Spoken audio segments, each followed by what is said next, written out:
I am cold. Okay, I am going live. Because we're at 59. Okay. And it says we're live. Alright. It's supposed to refresh the page. Come on. There we go. And we are live. Hello, hello, hello, everybody. We are happy to see you all here for yet another of our Children of Anima character showcase live streams. As always, I am Tara Lee Wolf, And I'm writer. Lane. Oh, sorry. I just cut you off. It's okay. I was excited. I'm sorry. This may be the excited he's been for any of them. Look, it's my baby. It is your baby. So for those of you who've been here for a while, because I have to get these things out before we get to the really interesting stuff, this is the character showcase live stream where we showcase a different character every week. Each one of them holding a different LGBTQ flag to show where they stand in the rainbow. We're talking about the character in question, talking about their past, their interests, the inspiration behind them, and what we're excited about for them. In the last several weeks, we've talked about several of our characters, which included information on wolf shifters and crow shifters, and world building in general as it relates to the character we're talking about. Today, we're drawing Hayden Daniels, who is a main character in the Children of Anima comic. In fact, he's shown up in the first chapter, and will continue to show up regularly.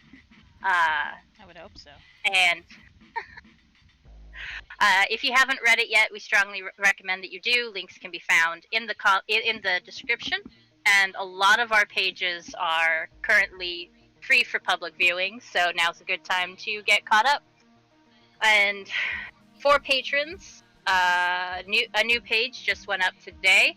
It would be more, but this week has been very hectic for both Ty and me, so we were only able to get one page done. I say we, it was all Ty, because I can't draw. That's okay. You're better at writing than I am. Also, thank you, Michael, for letting us know that the sound is good. Very much so.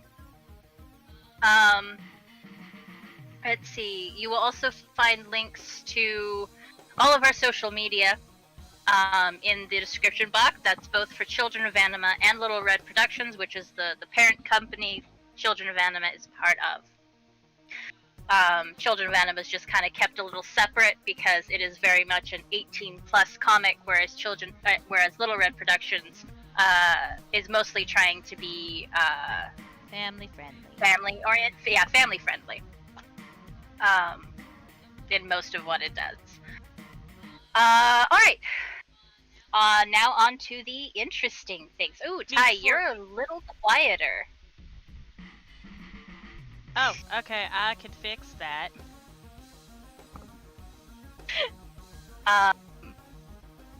Yeah.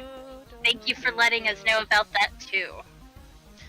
As a real quick note, I am eating some Ritz crackers because I'm a little shaky, so if there's munching, I am sorry. It's really bad stream etiquette, and I understand that. I'm sorry. I will try and keep it away from my mic. Mm-hmm. But being diabetic, if he gets shaky, he has to eat, so. Alright, so while he is fixing his mic and starting the drawing, a little about Hayden.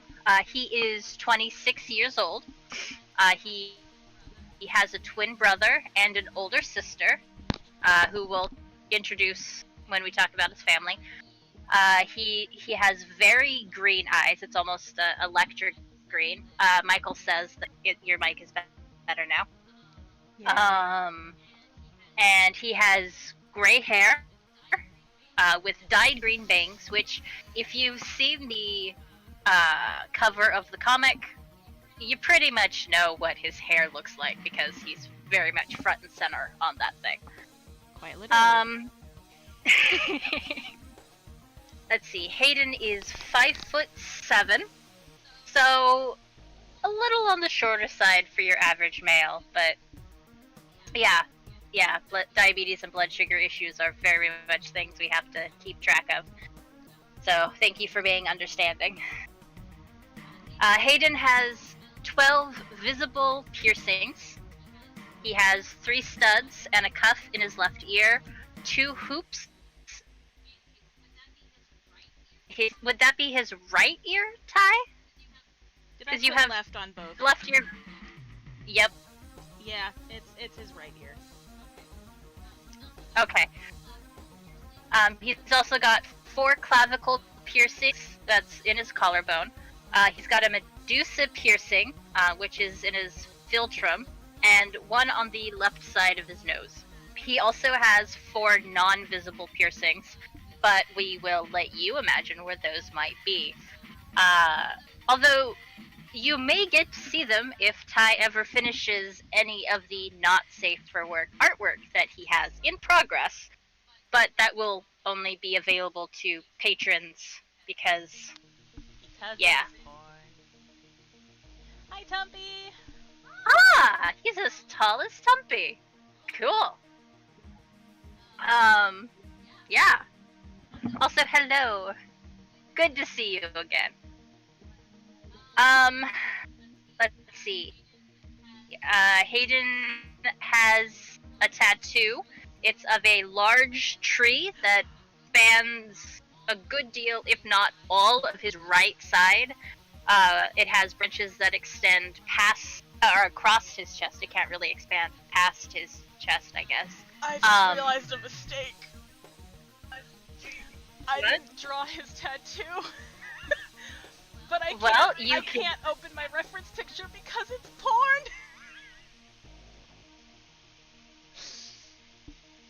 So you're gonna get to see most of Hayden today, and then Ty will get to finish him up after. No, I can get I have a screenshot of it somewhere. Okay. It just might take me a minute to... Oops! I dumb. No, just forgetful. But the tattoo is something that he got to hide the scars from his top surgery. And I would say that it does a really good job of that. Let's see, he's got, as I mentioned before, the fringe of his hair is dyed green. Found it. And all of the body mods he has, including his hair, is a way to further defy his grandfather, and specifically how his grandfather wants him to live his life. Let's see, and as mentioned, he does have scars, mostly those on his chest from having his top surgery. So, we'll get a little more into his grandfather a little later in the live stream, so look forward to that. Alright, so a little bit of the Daniels family history, because they have actually been rather huge they're a rather huge name in historical circles. So the first of the Daniels family came to the New World on the flagship Lyon, and they were some of the people... Huh? It's just Lion. It is just Lion? Okay, yeah, it's just Lion. They were some of the people that founded the colony that would later be known as the Lost Colony, which, if you've studied our early history, was Roanoke in 1590. Thomas Daniels was one of the people reported missing, and he was 4 years old when that happened. Now, if you've studied this time in history, you know that we have never figured out what happened at Roanoke. We've never actually found any survivors. We've never found anything that could explain what actually happened, but there are several little puzzle pieces that don't really add up to anything. It is one of our nation's great mysteries to this day, and we have played with that obviously, as this is an alternate reality, so we can do that. But in 1603, Thomas Daniels was found being the only person from Roanoke who discovered to be alive, basically. But he had been adopted by a local pride of cougar shifters, and he'd been given the name Habamock for his mischievous nature as a child. Strangely enough, at this time, he also bore the ears and tail of a cougar, which he later explained was his anima, Tocho? How is it spelled? Tocho. I think it's Toko. Oh, okay. Sorry, Ty hadn't explained how to pronounce any of these things to me, so... They are Native American names, so if we mispronounce them, I would love to actually know. Hello, Perry! Hi, Perry!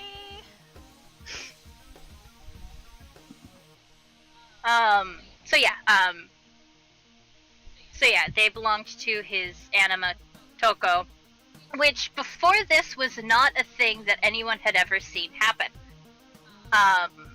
So this was the first time they had ever seen a human or wizard with animal characteristics. And we'll get a little more into that in just a moment. But by the time he was found, Thomas Daniels was married to one of the women of the Pride. Her name was Tallulah. And this was under Pride law, so it wasn't accepted by the colonists because it was a savage thing. So when he was found, Thomas was forced to abandon his new name, which he had for most of his life, as well as his wife and family, and return to civilized society. They didn't know, however, that Tallulah was pregnant.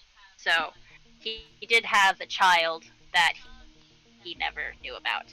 Saw a meme that people who mispronounce words learned them from reading. Huh. That's interesting. Let's see. Thomas was then integrated back into civil society and married a colonist woman by the name of Annabelle Warren. People should kind of recognize that name. They married in 1605, so 2 years after he returned to civilized society. He was 20 years old then, and 3 years later they had 2 children, twins, names of Jane and William. A later descendant of Annabelle would then, Annabelle's family line, the Warrens, would be one of the women tried during the Salem witch trials for stealing magic from wizards. Still a load of balooey, so. Y'all are getting into settler colony politics? This series isn't pulling punches, I love it. Thank you, Perry. This is just a little bit of the Daniels family history. So, yeah, there's a little bit of the politics going on here, but it's not going to be too big of a in-world plot point. Yeah. Let's see.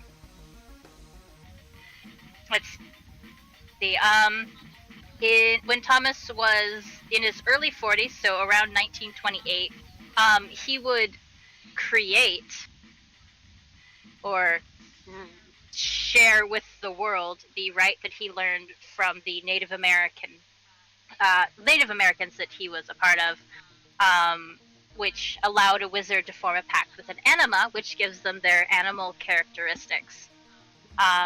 He said he created it because that was the only way to get the other European wizards to listen to the fact that this was a good thing and something that could help them, because they wouldn't have accepted anything that was inherited from the Native Americans. So a little more politics coming at you there for those of you who like that. But he would later call this the right of the chosen, because they were chosen by the Anima for various reasons. Let's see. The most notable Daniel wizards have all been male, which kind of led to the belief that only males of the Daniels family could be wizards. I grew up in Massachusetts, and one of the elementary school assignments I remember was the family tree thing. There were 3 girls who could trace back to the Mayflower. One of them through multiple lines. Wow. Wow. Been there a long time. Daniel's family males. So they have all been males. Well, the most notable ones have been males, but there was one. Sorry, I hit my mic. Sorry about that. There was one notable female by the name of Sarah Daniels. She was the 3rd child of Alexander Daniels, who learned and became one of the first and only women in the Daniels family to become a wizard. What did she specialize in, Ty? Do you remember? I never actually stated. I'm imagining she didn't really have much of a specialization because at the time, again, women weren't really supposed to be learning magic and stuff in the family. Oh, I have the wrong button. Oh, excuse me. Okay, cool. So, let's see. Moving on, in 1845, we're jumping. Sorry, I need to backtrack. So, Thomas, when he created the rite, wasn't 1928. That was 1628. I was gonna say, wait a second. Sorry, 1928 was written. Oh, oops. So, that's an old error. Coming back to our current point. In 1845, the main line of the Daniels family took the Oregon Trail. Unknowingly, they traveled that right alongside the Graham Pact. They were either like... Ty, you're getting a little quiet again. Oh, okay. Oh, that's because my mic was away from my mouth because I didn't want to chew in people's ears.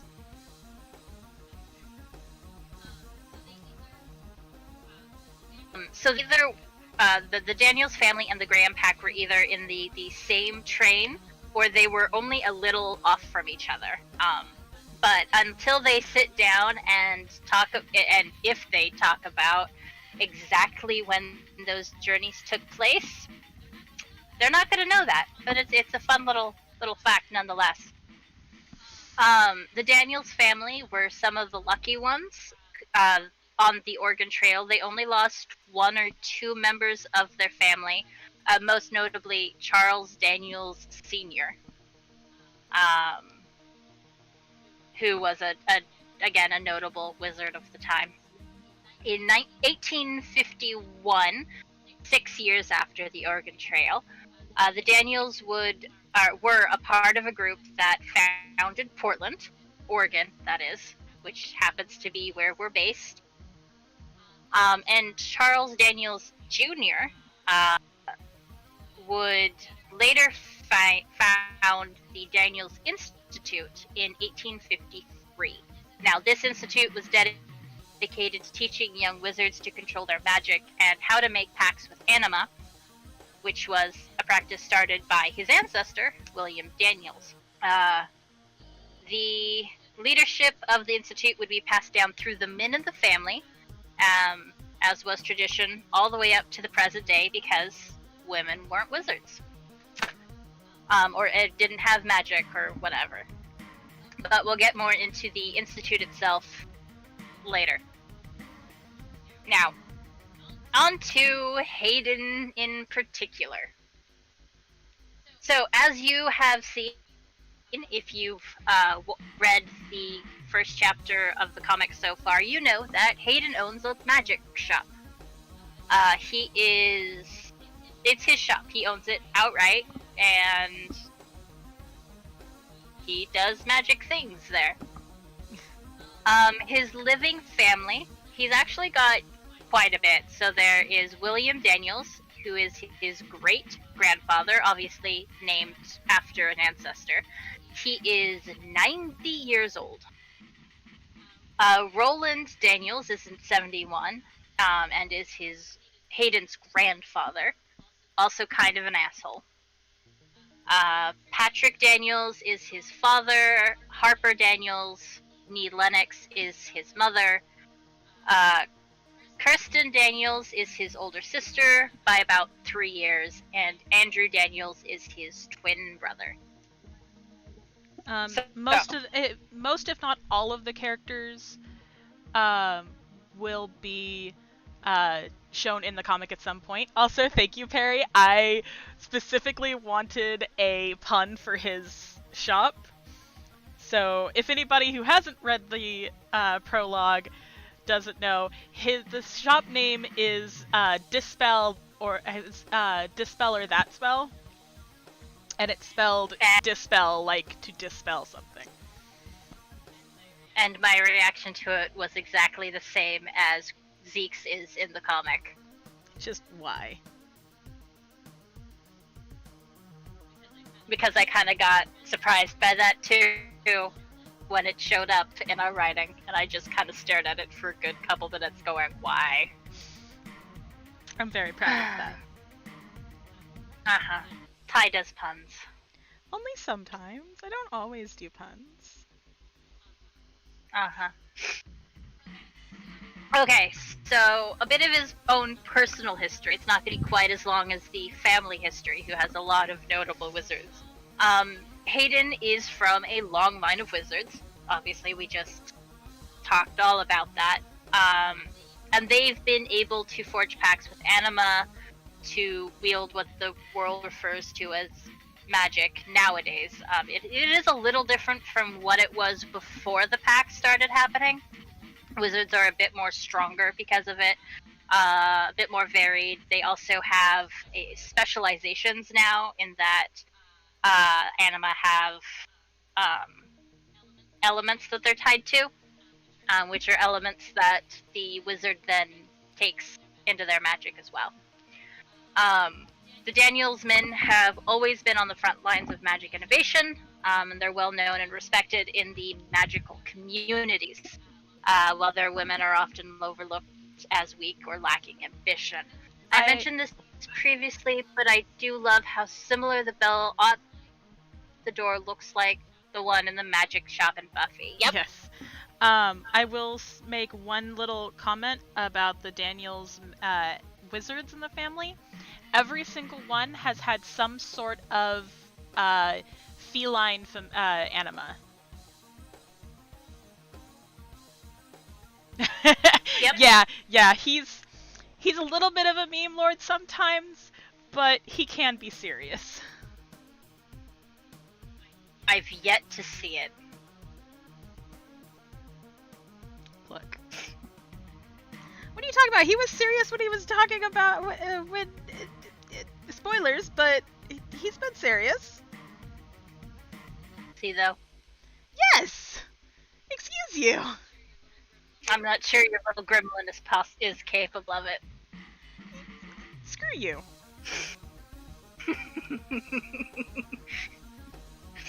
Alright, let's see. So something that affected Hayden very early on is that even as times changed in the world, which, allowed women to explore their potential and allowed many of them to become wizards in the first place, the Daniels family have rarely given female wizards the respect others in the community have. This was one of the first things that set Hayden and his grandfather at odds, because Hayden was born female. No, shifters are not oh yeah, interfertile. Yes, they are interfertile because Hayden's shifter wife carried his baby. Hayden's? Sorry, Thomas's shifter wife carried his baby. Not that Thomas knew she was pregnant. Ever. So yes, they can breed. All of the races on the planet can interbreed, except vampires, who are half dead. So, are any children of shifters not shifters? So, if a shifter breeds with a human or an elf or any of the other races we have, there is a 50-50 chance that the child will either be human or a shifter. And if that shifter, if the half and half child then mates with a human, then the chances of that child being a shifter decreases. If that child were to mate with another shifter, the chances of that child being a shifter would increase. Basic genetics, basically, wherein the shifter gene is an actual gene. Oh, my hands are so shaky today. Okay, so on days we stream, you need something more substantial. How do humans perceive shifter non-human races status-wise? It's gotten better over the years.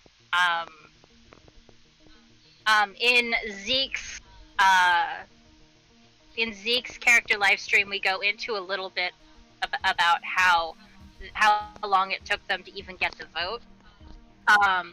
And over the years, they've gotten more respect and status from the world. My mind is going crazy with eugenicist villains. Eugenics villains.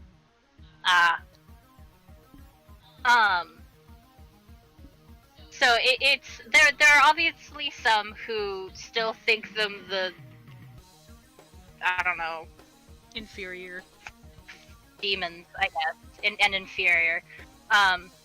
Excuse me. But there are a lot of the human race pretty much has accepted the fact that they exist and they're a part of the world now. And they're just as good as humans. So, yeah, there's also, a note to make that's kind of flashing back to the past for Hayden's family. Thomas Daniels was also the first and so far only of the Daniels family to be a pack or pard or whatever wizard. Mm-hmm. As some groups will have that. He is the first and only of the Daniels family, as well as possibly his child, who he never got to meet. Yeah.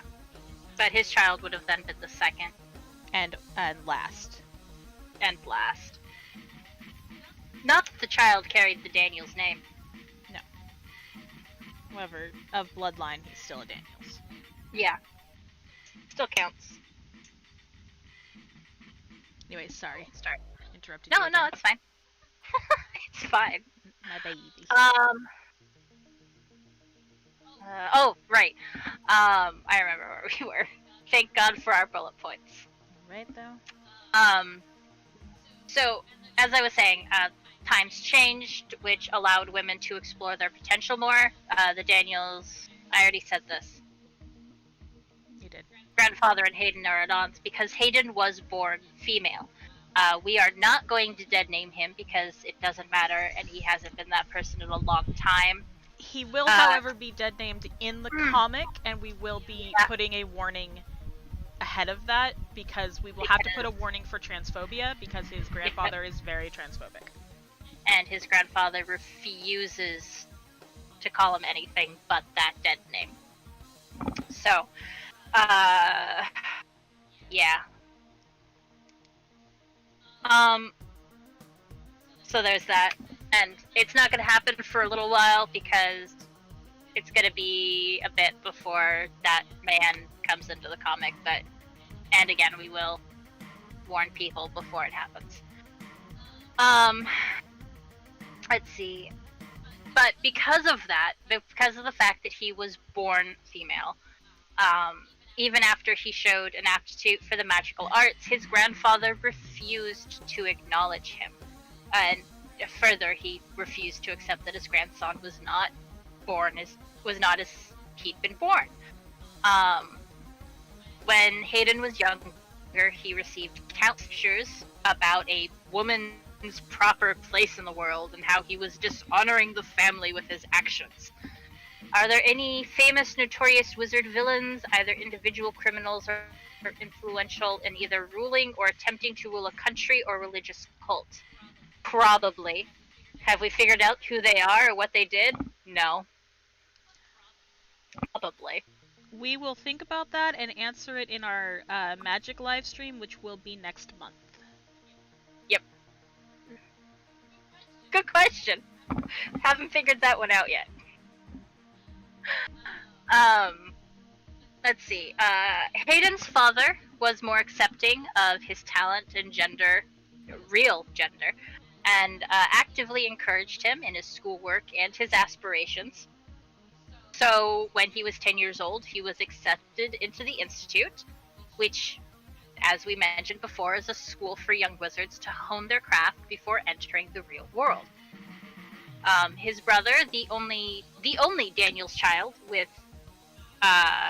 their grandfather's acceptance and encouragement, actually refused his invitation. Well, no, he attended until he was high school age, and then he went on to high school. He attended long enough to learn how to control his magic, and then went on just to high school. That's not what you wrote here.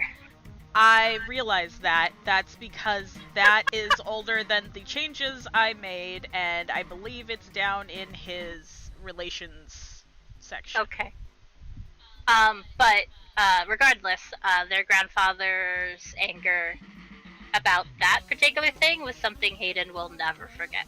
So, I should have put that in the discussion of magic question, but hadn't completed thinking about it. Yeah, no, that's fine. Yeah. We'll take note of the question and make sure we have an answer for you next month. Let's see. Just before Hayden graduated at about 18, he forged a pact with an Anima, garnering him greater control over his magic and a wider range of potential. His Anima's name is Sabu, and he is a snow leopard, which you can tell from Hayden's ears and tail, because that is the physical representation of his Anima. Also, he was... Sabu was showcased in the Earth Day image that we did. Yep. So, he is there if you ever want to check that out. He is the smaller feline. The lion in that is also important later in the comic, but we're not going to talk about her until, well, later. Because, spoilers. Let's see. But even with Sabu's physical representation, Hayden's grandfather refused to acknowledge him, and to this day continues to refuse to acknowledge him. Hayden remained in Portland for several years after graduation, first to complete his internship with other wizards. But then, and even a little beyond that, but then his grandfather became even more unbearable, and the anti-magic protests began growing by the day in Portland. So finally, with support from his mother and father, Hayden relocated to a small town in Oregon called Green Lake, which should come as no surprise to you because that's where our story is set. And there he set up a small shop, which some of you have already reveled in the pun for. And His shop is the result of all of his years of hard work and his continuous need to prove himself, not just to himself, but to everyone who has ever doubted him or refused to acknowledge him. Cough, cough, Grandpa.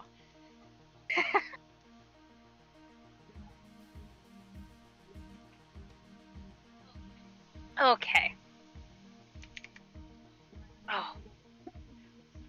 Ow, sorry. Let's see.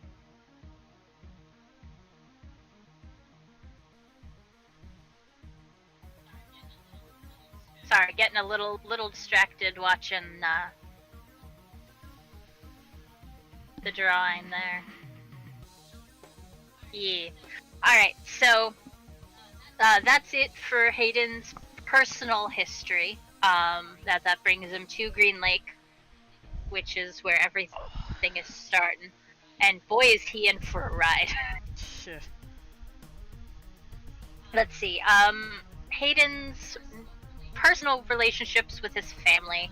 For the most part, it's actually pretty decent. When younger, his relationship with Andrew was they were impossibly close and near inseparable. Andrew was the first person that Hayden came out to, and he was the loudest voice in supporting him. The two used to be amateur ghost hunters when they were much younger, and they were quite good at that, mainly because Andrew can actually see and talk to ghosts. Though it is something that he tries to ignore now, not unlike his own magic. Let's see.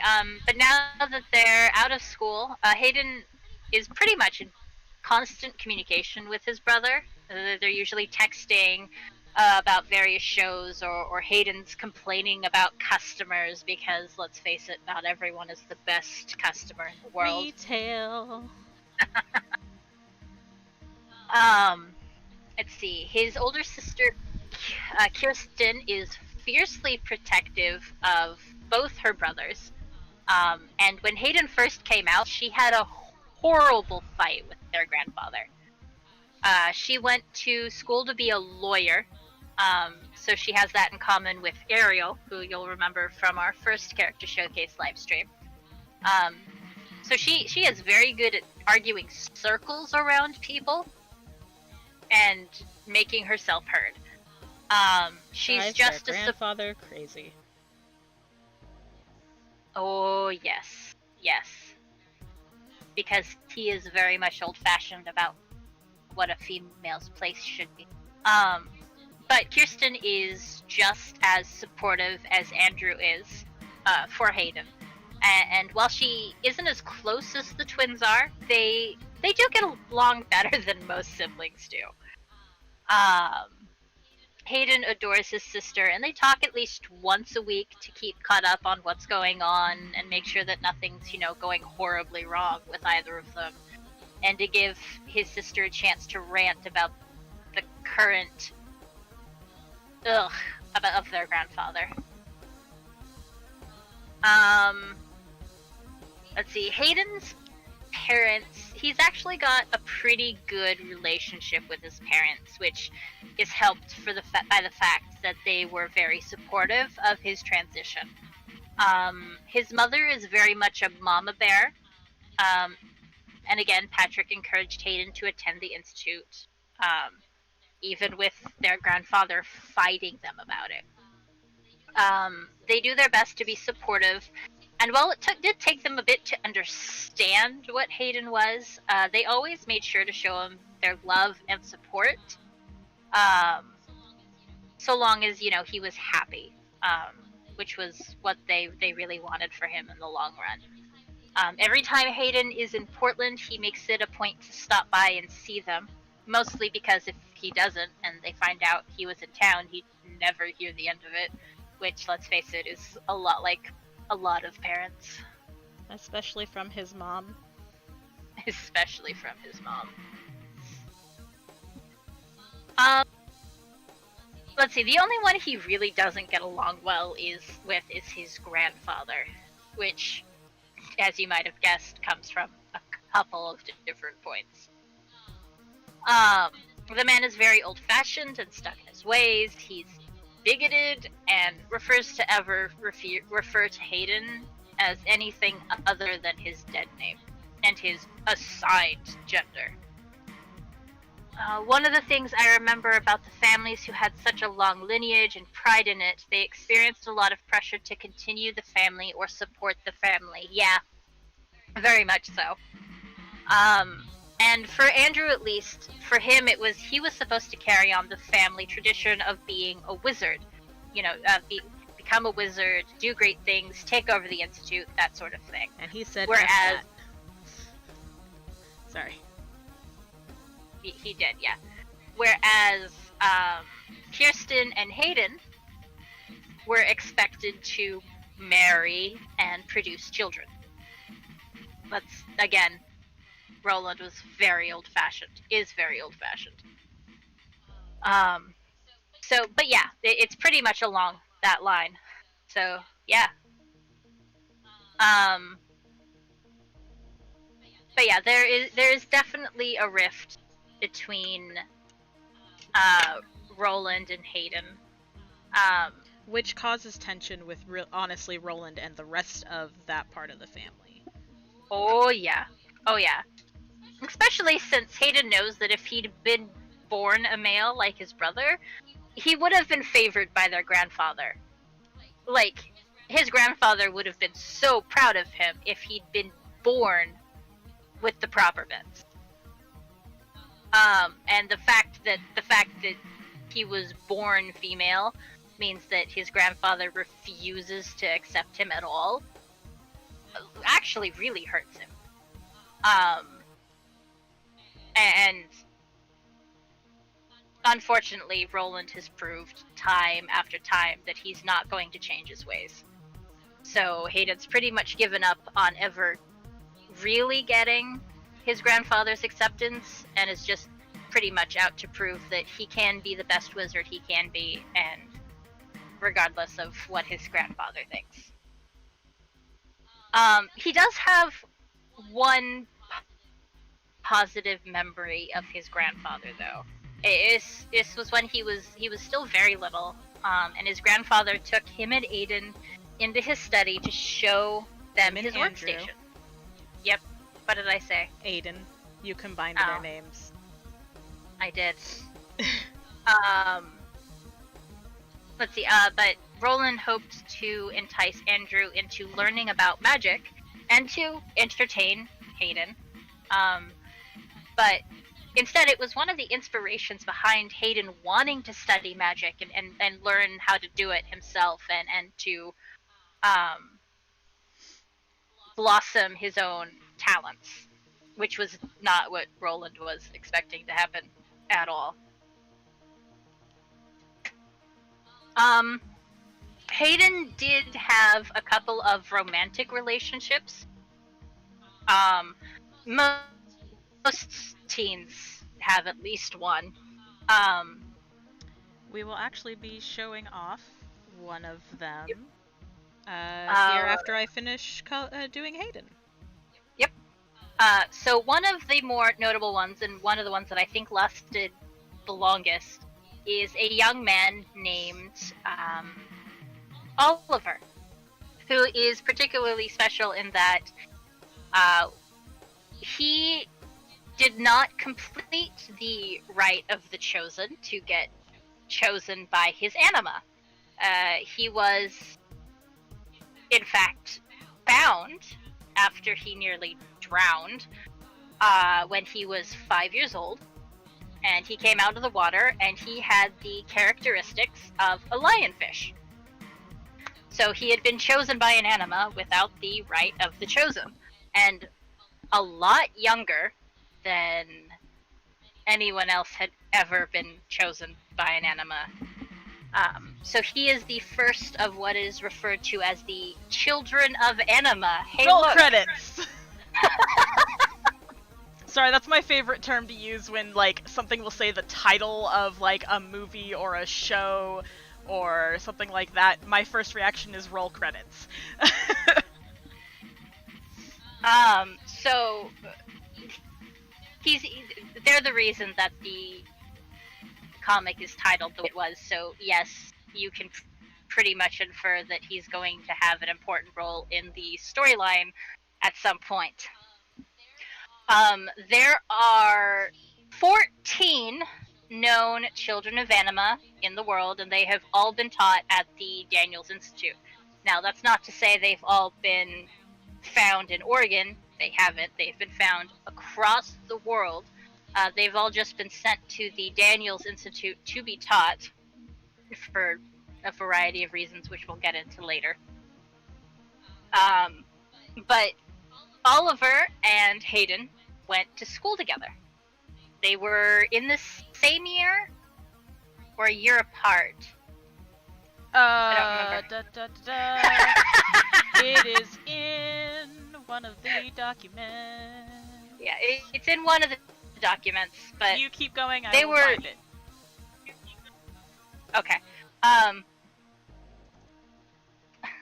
Hayden, Michael says Hayden's eyebrows are unusual shapes. They look almost like eyes. So the reason for that is actually because of how eyebrows, like quote-unquote eyebrows on a snow leopard are. Like specific markings, basically. Let's see. Yep.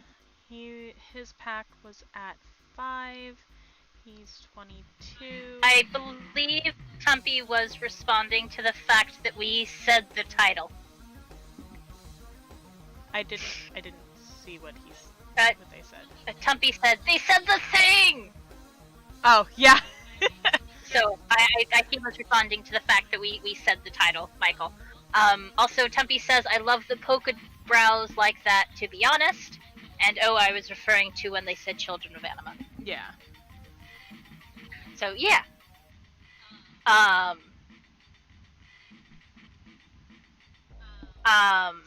So yeah, that's Oliver is Hayden's most significant relationship. They dated for at least a year, maybe more. And they ended on very good terms. It wasn't like they had a huge row blowout, never talked to each other again. They just kind of drifted apart. So they stopped dating. Which does happen. Like, it is a thing that actually occasionally happens. Not every breakup is emotionally world-changing. So, as much as they sometimes feel like that.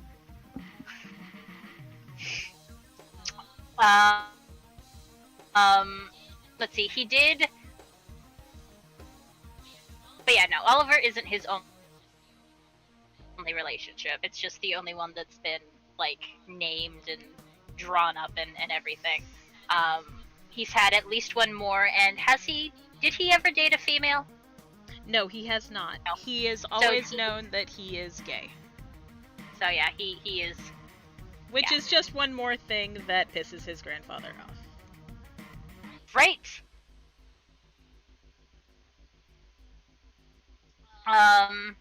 Though I guess in a way it doesn't, because he sees Hayden as female, so technically he sees Hayden as straight. Yeah. But he's not. No, he's not. In fact, his grandfather likely just sees it as further proof that Hayden is a female. Is there any magic persists beyond death that gets bound to items or places? Maybe we find out in learning about ghosts. So, yes. In fact, at some point a ghost will show up in the comic. And be rather important, actually. I mean, I would hope so, considering that's what the entire, like, first part of this is about. Say it's the first part. Well, it's no, I'm like... talking about the prologue and stuff, is them talking about the ghost. Possible ghost. The ghost waking them up at... possible, my ass. Okay, look, Zeke doesn't believe it's a ghost. Yeah, well, Zeke It could just be some other magical person playing havoc on their senses. Alright, Zeke, whatever you say. But simple answer, yes, there is magic that persists beyond death. We're not going to get too in depth into the more of that because some of it does involve certain spoilers. People who are all wound up in traditional sex roles tend to not to be terribly logical about things like trans people loving who they love. Yeah, that's who you gonna call. Oh. But yeah, that's very much true, Michael. Well, apparently they gotta call Hayden. Hayden and Andrew. Hayden Daniels. Hayden Daniels. And Andrew Daniels. Don't forget him, because Hayden cannot do it on his own. Well, he's apparently gonna have to try. Yeah. Because Andrew is like, no, I'm not dealing with that shit again. Fuck off. I love you, but fuck off. He has sworn off all magic. But, bro. No. No. Okay. Let's see. Hayden's main motivation. Well, if you ask Hayden, he is motivated by pure spite and coffee. So much coffee. Really, his motivation is his passion. He has a passion to learn and to experience life, and it's this passion that really drives him outside his comfort bubble to do just that. It really keeps him going and doing this stuff. What are those colors? It's the rainbow flag. Right, because you already did his trans flag. Yes. Sorry. I looked up and I saw red and I'm going, that's not the trans flag. What? This is the first of our 3 of the pride flags. That's right. Oh my god, that's right. If Tarly and Ty had animas, what animal would they be? I'd be a wolf. I'd probably be a white tiger.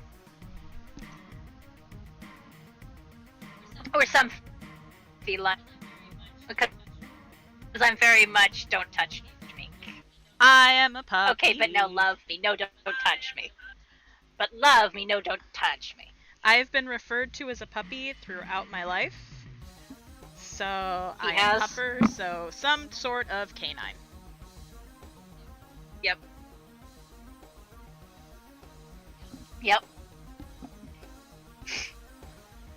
But yeah, that's definitely that would be us.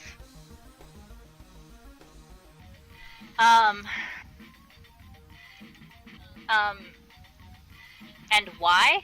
Well, Ty's pretty much already kind of referenced his. He is very much pup. Love me. I love you. I loyal. And I definitely have that. Okay, love me. No, don't touch me. Okay, but love, no, don't touch me. I will bite you. Okay, love, no, don't touch me. Okay, but I'm the one who's more likely to actually bite. You are the one more likely to bite. See, but cats rarely do the real bite. They just do the Love bites. As I refer to them with Ezio. Or they'll take your finger in their mouth and just to hold it.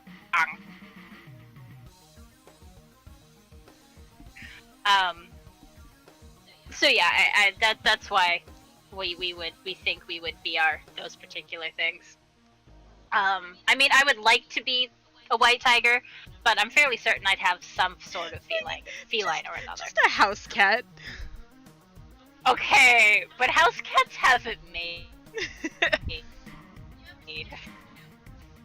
You ever see a house cat work? No. So, any thoughts on fashion trends aimed to be tail-friendly? I'm thinking that shorts and jeans are a little rough for those tails. There are specialty shops and stuff that they have to go to. Typically also tailored by other... No problem. Typically tailored, or typically made by other wizards. Hayden has many a time had to alter his own clothes because he can't really, especially now that he's in Green Lake. Otherwise, he would have to go all the way to Portland, which is a 2-hour drive? 2-hour drive. Just to get clothes, and he doesn't want to do that. So he buys clothes in Green Lake and then alters them, and it takes quite a bit. But he didn't bring with him. Yeah, when he wants new clothes. Yeah. I can totally imagine tail accessories being a thing. Yes, it is. I'm fairly certain Hayden plans on getting a tail piercing at some point. Because as long as they're done carefully, they can be done. That being said, as we know, a tail is an extension of a spine, so sometimes that can be dangerous. But yes. Yeah. But there are people who know how to do it safely, because they've trained with it, so. But yeah, good questions, y'all. Tail cuffs, stuff like that. Yeah. Yeah, keep them coming because I want this one to be a longer one so I can show you guys Oliver. Well, we still have to talk about the magic in general, so... That's fair. Well, at least more about the Institute and how that works, and possibly more about the Rite of the Chosen. Which I do. So Hayden's fears, oh, excuse me. I don't have a tail, but that made me wince. That's a mood, though. That's fair. That's fair. So Hayden is terrified by the, let's face it, irrational fear that his grandfather is somehow right. He's afraid that he isn't what he says he is, and he is actually just a little girl playing pretend. This is inspired by a very real fear that many trans people have. Many question if they really are trans or if they're wrong, and it's this question that many trans people believes is what proves that you are in fact trans. And it's certainly one that Hayden shares with a lot of them. He unfortunately just has a grandfather that becomes the focal point of that fear. As a personal note, is there? As a personal note, that is actually a fear that I have sometimes, and it's something that can really keep a person up at night. Also, thank you. So Tumpy asks if there's a reason why he's the only character I've seen so far that has visible animal ears and tail. That is because he is the only wizard that you've seen so far. And all wizards have animal characteristics that show on a daily basis. We will be showcasing another wizard if Ty finishes Hayden. Which I'm almost done, so that, we will. Yeah. So while we talk about other wizard stuff, so you'll see another one with animal characteristics too. That got me on different clothing taboos because different areas are more sensitive, more erogenous. Someone touching someone's tail might be like touching someone's boobs or ears. That is a thing for some people. Hayden in particular does not typically like people touching his tail because it causes certain reactions. Specifically at the base of his tail, but not everyone has that reaction. Just like not everyone has a reaction if you like blow behind their ear or touch their neck or whatever. Like people have different sensitive zones, and that's the same way for anyone with the animal characteristics. So, let's see. Oh, Hayden does have one other fear. It's a bit more mundane, but it's spiders. Like, he is terrified of spiders to the point that he's been known to call his brother just to come kill one. Or at least he did when they lived in the same city. Right now he has no one to call, and he spent a couple days locked away from his bathroom because there was a spider in it. Look, is there any symbolic meaning for the blue of the outline, or is it just because it looks awesome? Honestly, it's just because I wanted to have them on black backgrounds, and it kind of without the outline, it kind of makes them disappear, and also just because it looks cool.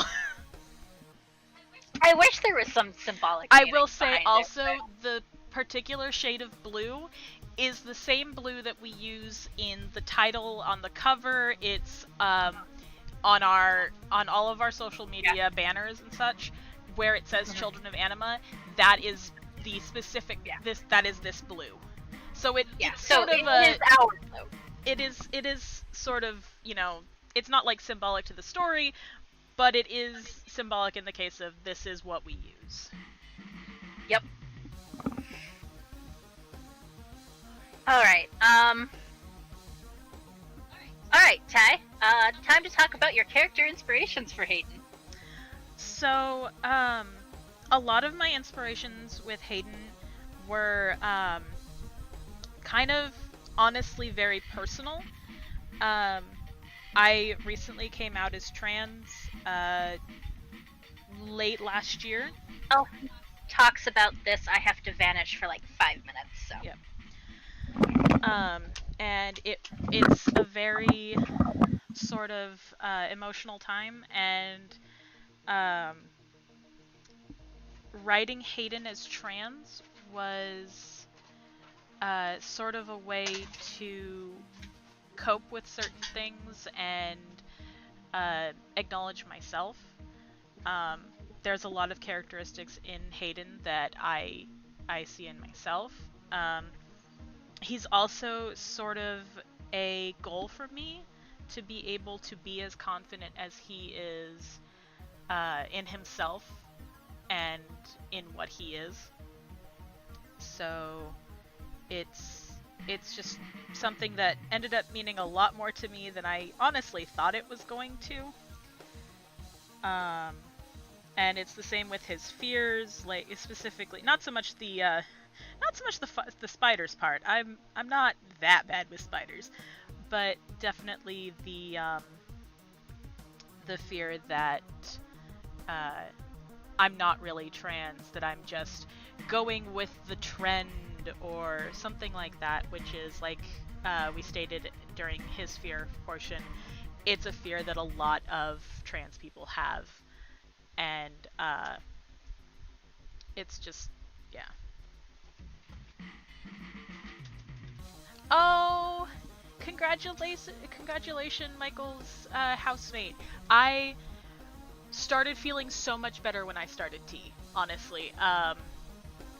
Starting tea was probably one of the best things for me, and it's one of the reasons why I feel like I was right in everything, because you can ask Tara, as soon as my voice has started cracking recently, and it makes me so happy about it. Also, did you see Perry's comment or question? It is Anima Blue. Essentially, yes. In fact, I think when we draw animas, it's in a shade of that blue too. Not always. Typically the anima are in the color of their element. Right. That's right.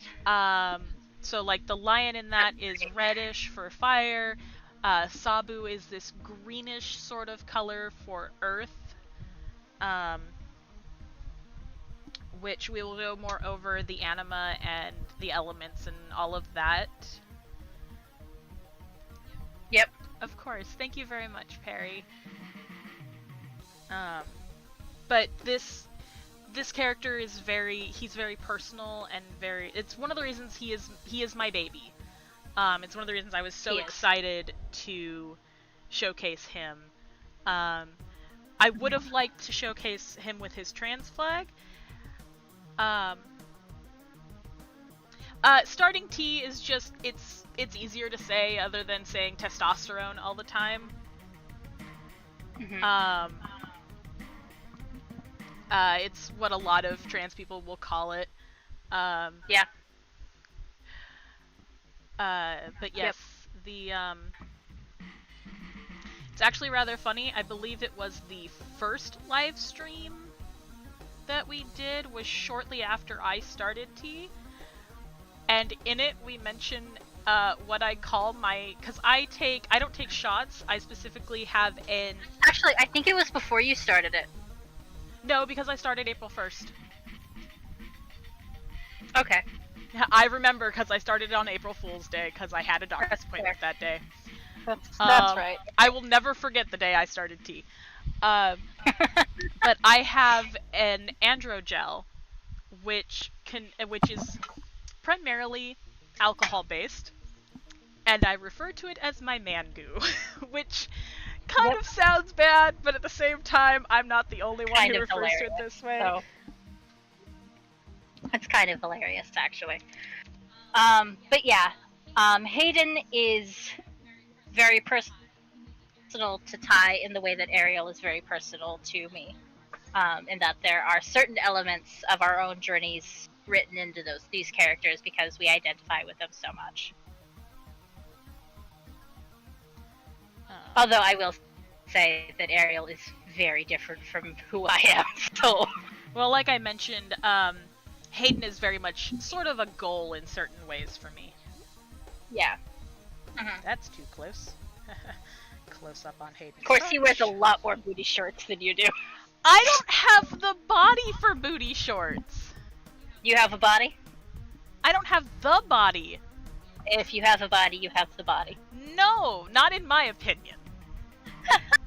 Don't go getting drunk on the man goo. Yeah. Yeah. I put it on my shoulders, and I can't look in the same direction that I'm putting it on because breathing in the fumes, it takes my breath away. It's so bad. It smells like he is putting hand sanitizer on his arm every morning. It smells like I'm putting very strong hand sanitizer on my arm every morning. All right, so I finished Hayden's, and now we get to see Oliver! Before we switch over to him, Not tell Oliver! me what you're most excited about for Hayden. And a picture of Hayden. Okay, look, I would love to be able to cast magic and be able to have snow leopard features. That would be fucking awesome. God, right. That would be awesome. A trans man's goal is to turn into a cat boy, let's be real. So what I'm most excited with Hayden is very much the journey that's going to go on, the progression of his character, the relationships he's going to form, and just there's honestly what I'm most excited for with Hayden is telling the story. Yeah, that's fair. Because while his story isn't the main story of Children of Anima, it is a large part. Yeah, it is. Definitely. And that is something I'm very excited for. Mine is watching him and Ariel sass each other. Yes! Oh my god, him and Ariel sassing is so much fun. That's going to be brilliant, and I'm so looking forward to it, because there is just so much sass between them, and it's beautiful. Okay. So let's do a quick introduction of our new characters so we can talk about Oliver! magic. So this is Oliver Lee, I think it was his last name? Believe that was his last name. Yes, Oliver Lee. He is 22, and he is from Australia. He has a lionfish anima, as we said. His pact formed when he was 5 years old. And he basically, his family was out on a vacation on the coast, and he was out swimming, and unfortunately... Oh, what am I missing? Perry says, there's the quote of the night. I'm cis, but definitely also want to be in the Catboy Club. Okay, but right? Who doesn't want to be a cat boy? I would rather be a cat girl. Okay, that's fair. But I'm also very cis and very female, so... Yeah. But yes, that needs to be a little bit bigger for this one. There we go. But yes, he, when he was 5 years old, he went out to swim, and unfortunately the currents... Oh no, the stream ended. The stream ended? The stream ended? Perry said the stream ended. Cause I'm still seeing it. Refresh?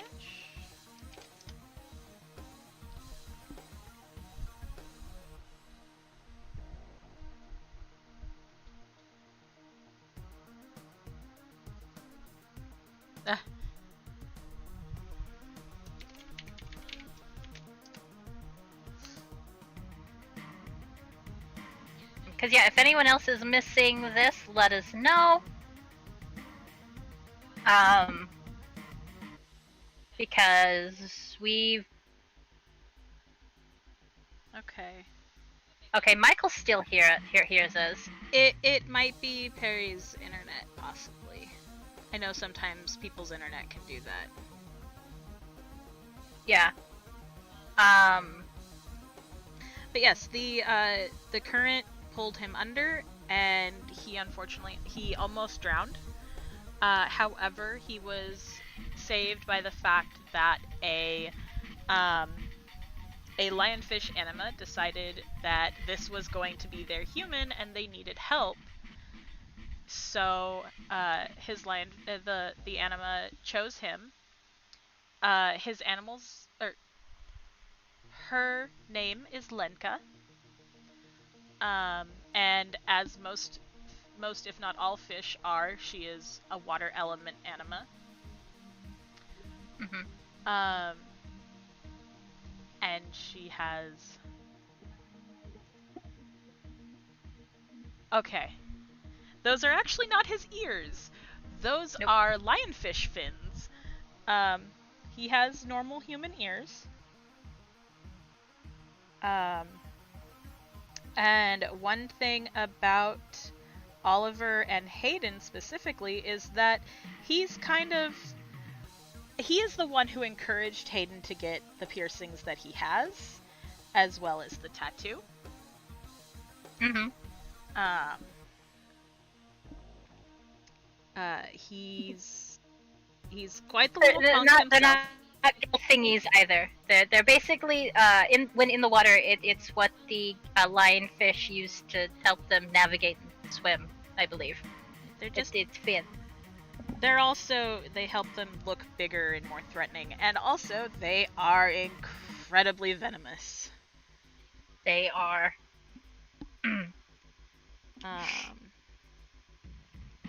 But yeah, Oliver was the first of what they refer to as Children of Anima. Not happening that time, okay. Which we'll talk more about in our next live stream, because we'll have more time there, and that's when we're talking about most of the in-depth magic stuff. But he is also a wizard, which is why we're showing him today, while we talk about Institute stuff. Can magic reduce pain, or does pain make it harder to maintain spells? Pain, it depends on the magic itself. A lot of magic will, it is based on concentration. So there's that. Yep. I do notice that it looks like our concurrent viewers dropped down when it was at 4 consistently, and it has dropped down to 0. That's because... No, it has dropped down really? to 0.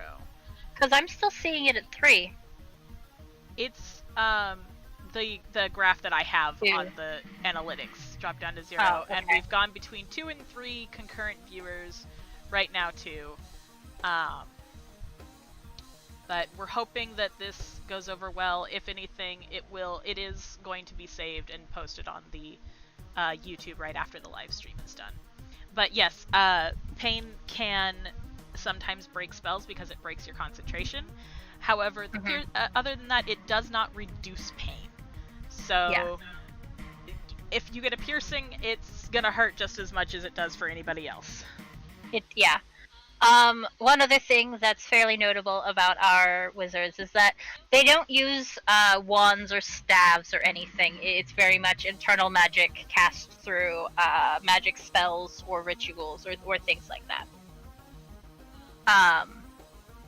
And on the case of rituals, they have specifically the Rite of the Chosen, which I need to pull up. Yep. So the Rite of the Chosen is something that everyone who goes to the Daniels Institute goes through, and also in other places.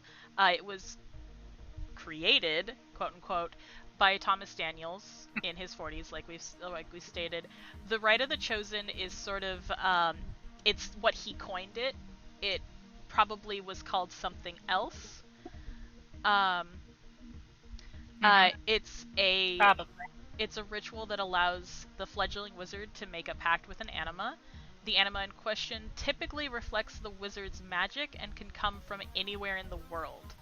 The only difference with that is with the Children of Anima, which their animals tend to be from where they are. But again, we'll go into that more in a later live stream. It is a very painful process, as many people undergo extreme changes physically because of the anima who chose them, and some are left unconscious afterwards. There have never been any fatalities, though, mostly because the anima will keep their wizard from dying during the rite. A wizard of each elemental magic must be present for the rite, the most important being that of spirit, but again, will... Michael says that pain could also help maintain concentration, speaking as someone who has participated in BDSM a bit. Okay. I think you would have to be someone who did participate in it a bit for that to be true. Yeah. Or have that sort of mentality. Yeah. So, maybe for some people, but not necessarily as a common rule. Yeah. Basically.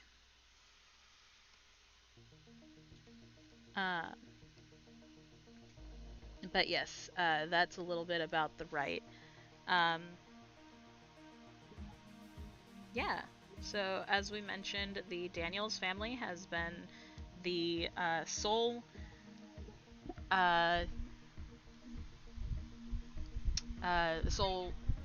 trainer. What? Are you talking about them teaching the children? Yeah. Yeah, they've been the sole teachers of the children. Oh, not of the Children of Anima. The Daniels family has basically been the sole, the only, like, deans or anything like that of the Institute itself. Oh, okay. Yeah. The leaders of the Institute. Yeah. Okay. But back with Oliver and his anima specifically, the anima that chose him gave him the ability to breathe underwater. Which saved his life. Which is what saved his life. This is the case for many chosen by fish or amphibian or anything that can really breathe underwater. Yep. In fact, all of the Children of Anima who have been chosen in a similar manner in that their anima saved their lives. Yes.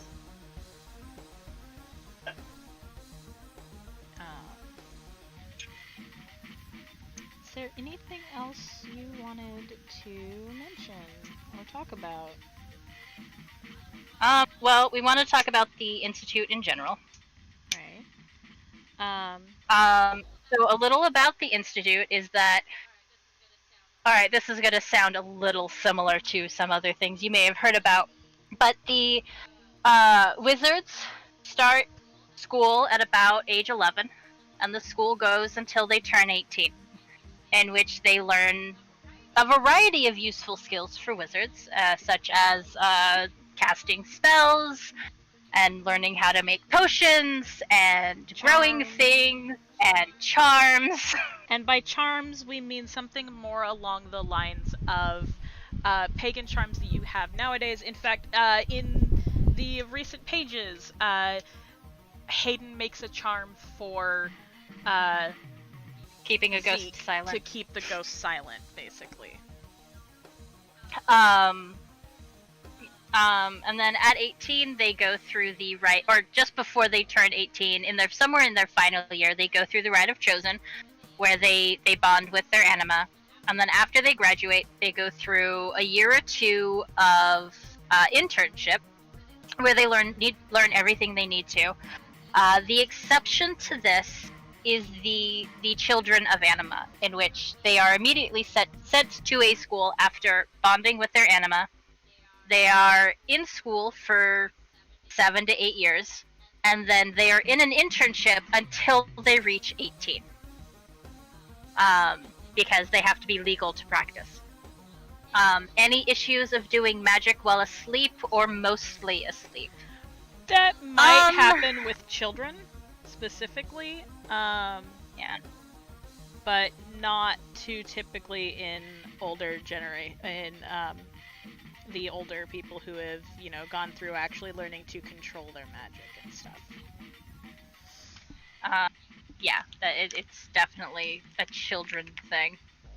And that's children in general, not just the Children of Anima thing.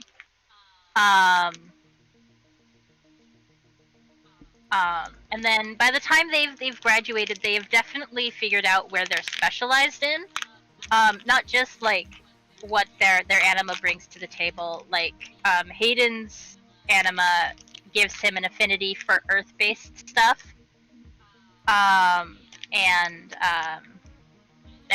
things like that. So he's really good at like potions and herbology, growing herbs and things like that. But also like what branch of magic they're best at. So for Hayden, his specialties involve potions and charms, if I recall correctly. Yes. Yes. But also, and earth magic itself is very good at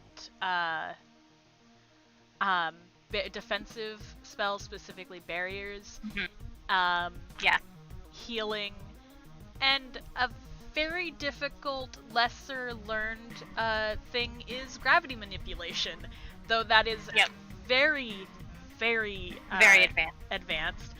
It's typically done. Earth magic itself is typically done in the earth or using primarily plant or mineral ingredients and focuses. Stuff like stones, crystals, and it's one of the best for defense, actually. Yeah. But that being said, those students who go through school and figure out where they're specialized in, the anima they attract tends to align with those specializations. Whereas the children tend to have a specialization that lies within the anima that's already chosen, though. Simply because it's what comes easiest to them, rather than necessarily what they like to do. Although often they do go hand in hand, though not always. As is the way of life.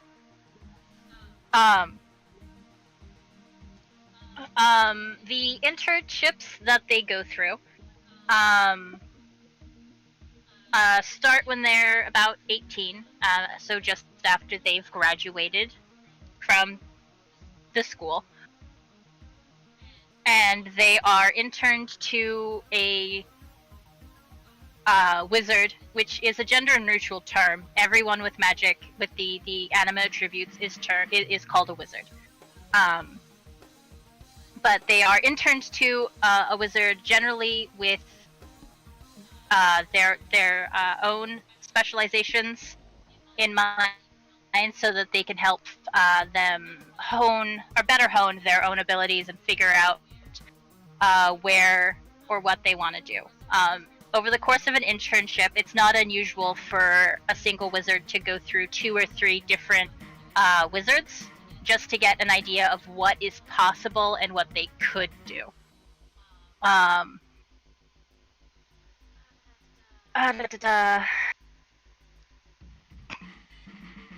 Oliver's tongue.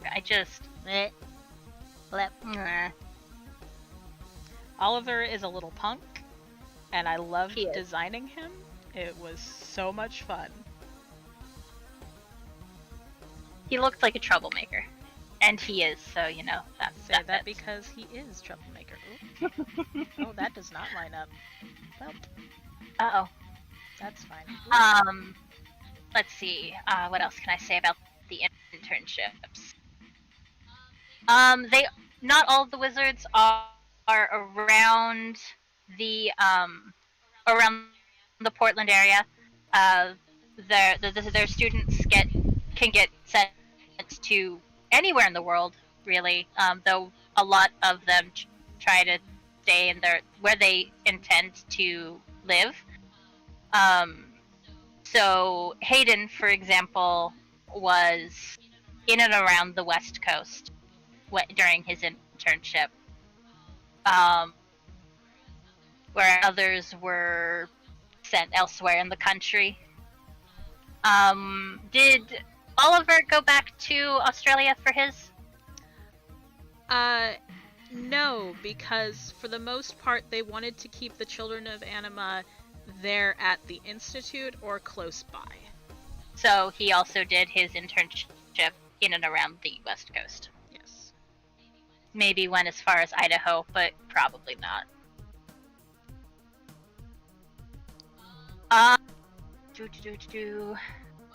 What is Oliver's specializations? Oliver's specialization is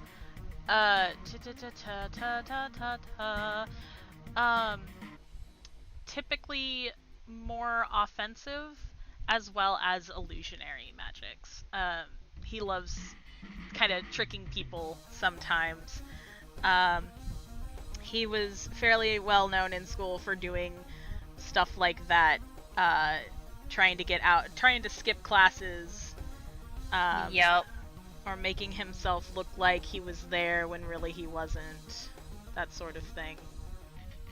He's also got a talent for water manipulation. Yes. And of course breathing underwater, because hello, Anima. Yep. Yes. That is more his Anima speaking rather than something he can do magically speaking. Yeah. I think that was all we planned on talking about for the magic specifically. Yes. Unless you guys have any other questions we can answer. And if you do, ask them now. We will happily answer them. Because Ty is still drawing. I am indeed. Oh. Did we lose people?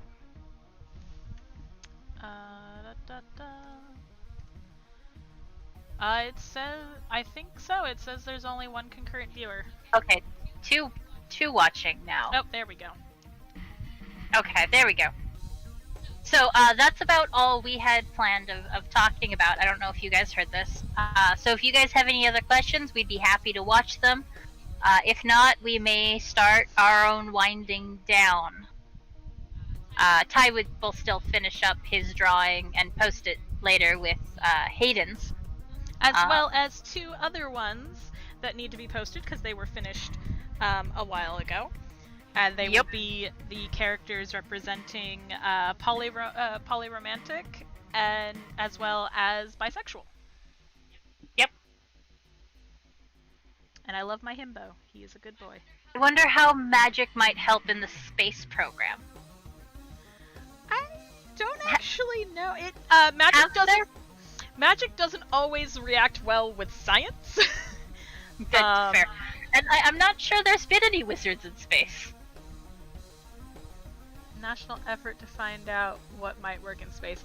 I can imagine that, especially specifically for Earth element attuned people who can deal with gravity.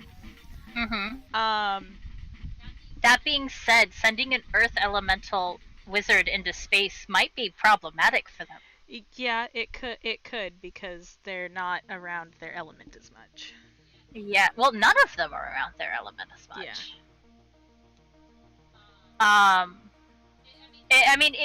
I kind of see it. I don't think it's something that's been explored much yet, mainly because the amount of wizards who are willing to go into space is not very high. No. Again, mainly because going into space kind of takes them away from their element, and I don't think it would be something that their anima would want to do. Like top and Avatar the Last Word, yeah. Yeah. Very disorienting, definitely. So it's in fact, being in space may be like a fear that a lot of them have. Like Ty never wants to go into space. No, I don't want to ever go into space, and I don't like deep water. I am absolutely terrified of huge, vast things that I can't survive in. So, say, underwater. If I'm underwater, I can't survive in that. So, submarines, stuff like that, nah. Spaceship, something like that, nah. Fuck that shit. But I see the most wizards having a very similar reaction just to the thought of being up there and being separated from the element of which they're connected to. Now, that's not to say that there haven't been a few that have been curious about it or thought about doing it. I'm sure there have been. But whether they've managed to pass the physical requirements to be an astronaut is something I am a little more doubtful with about certain wizards. Yeah. Also, under that I case, mean, vertigo is a major issue for me, but perhaps not for some bird shifters. Yeah, no, bird shifters don't really have much of a vertigo issue. No. I will say, one of the shifters who could never go into space at all other than Earth is anybody, or not shifter, oh my god. Wizard is anybody who specializes specifically in storm magic, because a lot of that is not just wind and everything, but electricity, and storm magic does not react well with electronics. Nope, which means they can't go onto airplanes either. No. It doesn't go well. No, it does not. It really does not.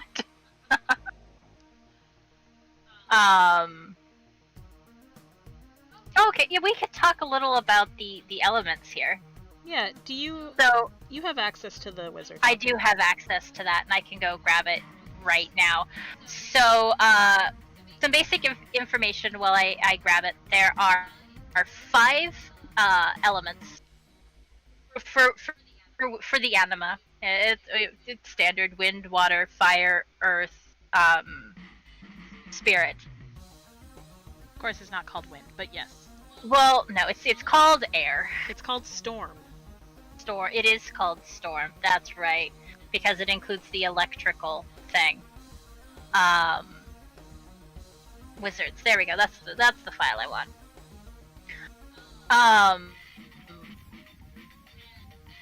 And each element has specific anima that are tied to them, as well as specific abilities that the people tend to be good with. So Fire. The fire anima tend to be felines. There are some reptiles, some fish even. So that's a little weird. It depends and some on avian. Yeah, it depends on their location. Harry Dresden was bad around electronics or light bulbs. Yeah, I can imagine a storm wizard probably has a lot of money put into special grounding stuff. Yeah. Oh yeah. Let's see. Earth anima tend to be canines. Cervidae, again, some reptiles, some fish, some amphibians, and some felines. Water anima are fish, except for a few. Amphibians, some avians, and some reptiles. Storm has avians. That if you're storm, you have a bird. Whereas spirit has it can have any kind of anima. That there's no limitation as to what kind of anima can be a spirit. Spirits are kind of special, but we'll get a little more into that in a moment. I'm not going to get into the original anima. We'll save that for another live stream. Tease that a bit. Yeah.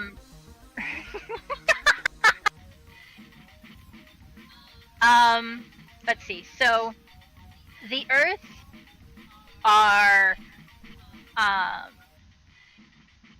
let's see. Earth spells are typically done in the Earth, or using primarily plant and mineral ingredients and focuses. Their main components are stones, crystals, etc., and they are best with defense, such as barriers and stuff. They're also really good with healing, as we've mentioned, charms and gravity manipulation, but that's, again, very difficult to learn, and I don't think Hayden's learned how to do it. No, he has not. He's not sure he wants to. That's fair. That's fair. It kind of sounds scary. So fire is typically involving things being burned. So the main components are things like ashes and charcoal, and they are one of the best for offensive spells. They're actually the hardest to work with for other elements. That's not counting spirit, because spirit can work with literally anybody. But fire has a hard time meshing with other elements to get desired effects. But they're really good with the offensive, as I said, and they can do defensive stuff. But they specialize more with banishing or smoking out things. They're also pretty good with illusion and wild magic, which is more like untamable magics with unforeseen consequences, as you can sometimes see with fire. So it works. So water spells tend to require water. Big surprise there. Either submerging the other components or focusing one's magic into the water from a particular source. Those with a water affinity tend to be really good at restorative magic. These are typically used in rehab or therapy. They're pretty good at offensive, because let's face it, when water goes on the offensive, it is deadly. They're also really good at divination and illusion, which, again, we've talked about a little with Oliver here. Yep. And then storm magic.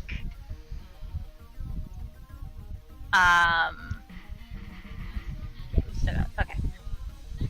Storm magic is actually the most difficult as far as magic, as it's based in the very air or electricity around the wizard. Because of this, most wind spells are purely verbal. They have the verbal components basically, and they are one of the best for offensive magics. Although they can do some defensive, it's mainly like deflection spells, so sending it somewhere else or another. They are pretty good at evasion magic, and again, offensive, and conjuration. So, so yeah, that's what Storm is good for. And then finally we have Spirit. Spirit is special. The most difficult to learn and manage, as opposed to just, working. High pressure water jets can cut through steel, but that requires abrasives in the water. Yes. My chat needs to come back. And 60,000 psi or so. Yep. So water can be deadly. It needs the right conditions, but it can be deadly. Which is kind of what we were going for with the offensive and with the water things.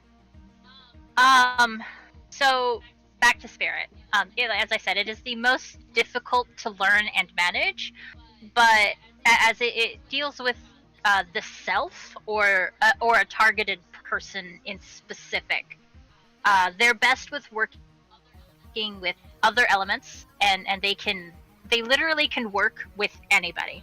And I believe the oldest known anima is of a spirit element, and they usually use crystals as focuses, but they're mostly clear quartz because you can see right through it.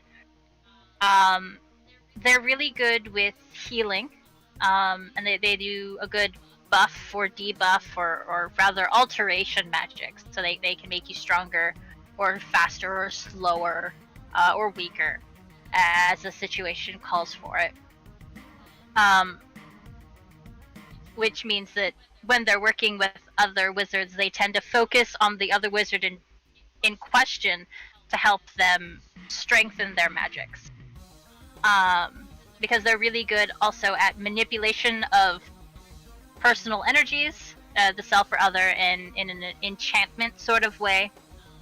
They can also channel their own magic through another person, allowing them to manipulate it in a way. They are the best for helping with complicated rites and rituals. Every time they go through the Rite of the Anima, a spirit wizard has to be there. Rite of the Chosen. Rite of the Chosen, that's what I meant. Because the spirit is what helps ground everything and makes it possible for them to bind themselves with the anima. And I believe that's it for our anima information. I believe so. You already talked about the Rite of the Chosen.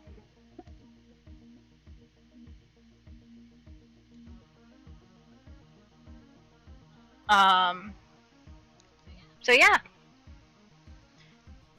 I am not surprised, Michael, that you're going to have more questions about things. However, thank you for letting us know so we can think on those.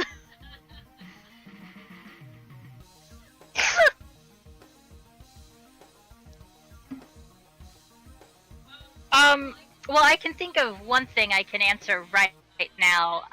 Magic has had a very tumultuous relationship with Christianity over the years. Particularly Catholicism. Because in the early years, wizards were hunted down. They were believed to be the devil's work, which is, kind of the same in our world as well. But they were actually being hunted down for actually casting magic, despite what they were doing it for. Or casting, or however good their intentions. It's actually only in the more recent, the last 200 years, that the church has had to back off and let wizards be. So there's one of your questions. Various religions has had various reactions and relationships with magic, but again, we'll get into that later as we figure it out a bit more. We just know about the Catholicism one because it's in our timeline that we've written up. That's right, it is. It is, yeah, because I wrote things about it. Any other questions, guys?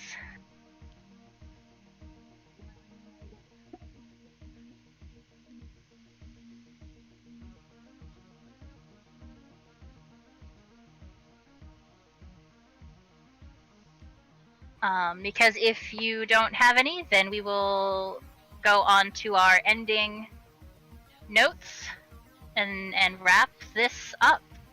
But if you do have more questions, we would be happy to hear them, and we would be happy to answer them.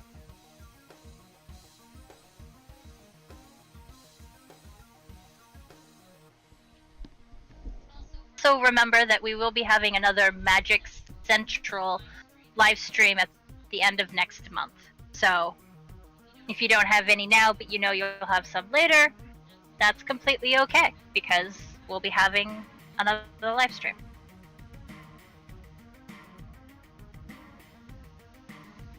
Oh, excuse me. You still drawing, Ty? Yes. Okay. Oh, there's your little thing moving around. Okay. All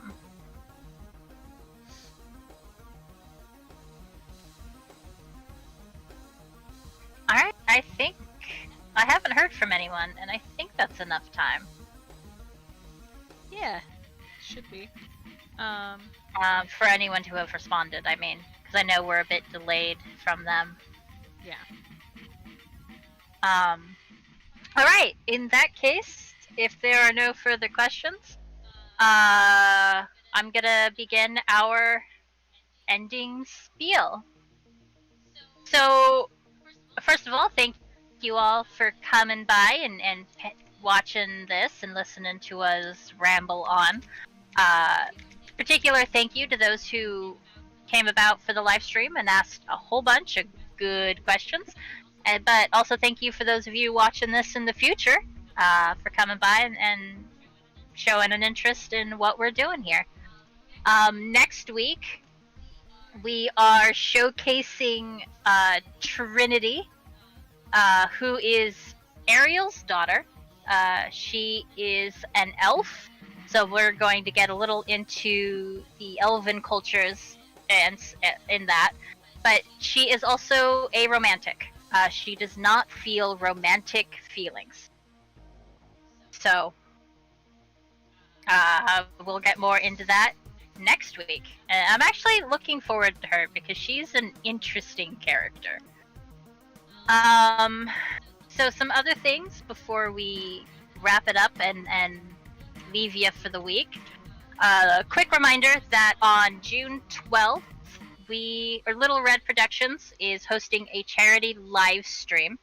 Ty and I will both be there, along with two other people from the company. Deborah Landers and Kevin Hummer will be joining us for the live stream, either all 15 hours or a good portion of those 15 hours. So that it's going to be a long thing for all of us, and we're all looking forward to it. Yeah. Let's see. We do have a poll in our description box, which will lead you to a poll with 4 different options for the last game we will play during the charity live stream. The one with the most votes will be the one we play. So make sure you get your voice in. If you don't know what these games are, YouTube has videos for every single one of them. So go watch someone play them and then cast your vote. Finally, we are opening a Little Red Productions store on June 1st. It will be mostly stocked with Children of Anima merch. Primarily every single one of the pictures Ty has drawn during the live stream, and several that he hasn't will be available in shirts or hoodies or various different things. various different things.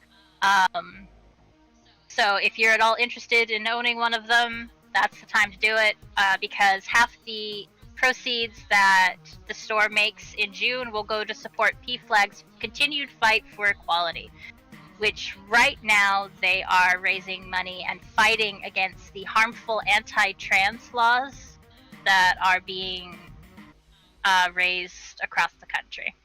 So we definitely want to do our best to fight against that. It's a very personal thing. It really is. For both of us, because not just Ty isn't the only trans in my life. My mother is also trans.